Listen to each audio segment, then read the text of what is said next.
परभणी या ठिकाणी ज्या देशाला भारतीय संविधानाने खऱ्या अर्थानं एकात्मता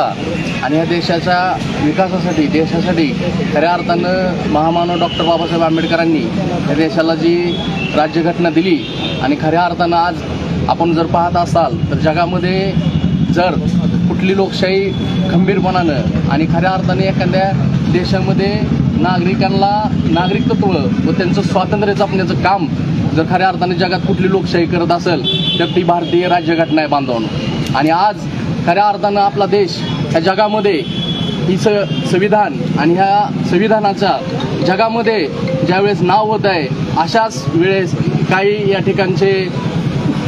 असंवैधानिक ज्यांना संविधान मान्य नाही अशी लोक या ठिकाणी संविधानाबाबतीत असं कृत्य करतात. सर्वप्रथम तर मी या ठिकाणी ज्यांनी ही काल परभणीमध्ये